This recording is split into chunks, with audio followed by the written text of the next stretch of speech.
Now, you could also wonder, okay, this is nice and all. We have those MIDI files loaded in here, but I want to create something myself. I want to come up with some melodies or something myself. How do I create my own MIDI clip? Now, there's several ways of doing this.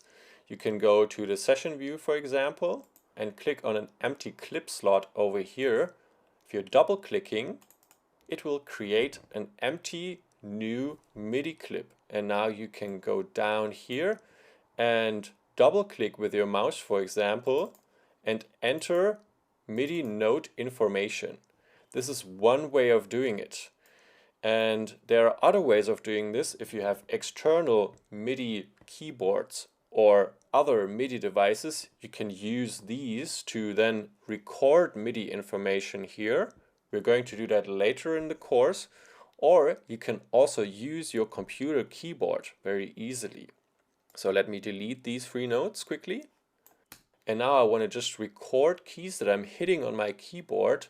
And in order to make that work, I need to do two things. First, I need to arm my MIDI track, and I'm doing this here, clicking this note key, which is arm session recording. It will show up red.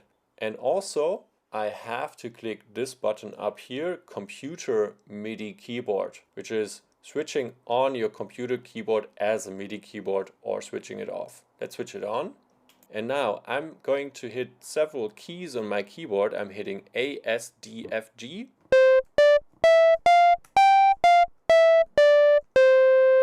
And I'm playing MIDI information right now, which can be very useful in some cases. Alright, so I'm closing this view for a second. And let's say I want to create a MIDI clip in my arrangement view. Going back to the arrangement view, closing the clip selector down here. And let's say I want to play different bass information in the second part here. So what I can do is I can select this entire area, and now I can right click and tell Ableton to insert a MIDI clip.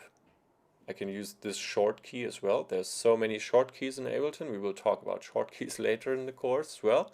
We can also use this shortcut here. There are many different shortcuts in Ableton. And now you see we have a MIDI clip with the length of 4 bars down here already set up in our piano roll view. Let me bring it down a little. And another way of doing this is just, if I'm zooming out a little, click into an area.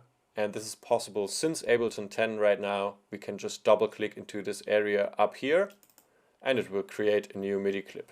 And then we can define the length and style and what we are playing in this MIDI clip. So I'm not going to do much of this now. I'm going to select this area, hit my delete button, and we're just left with the files we dragged into the project.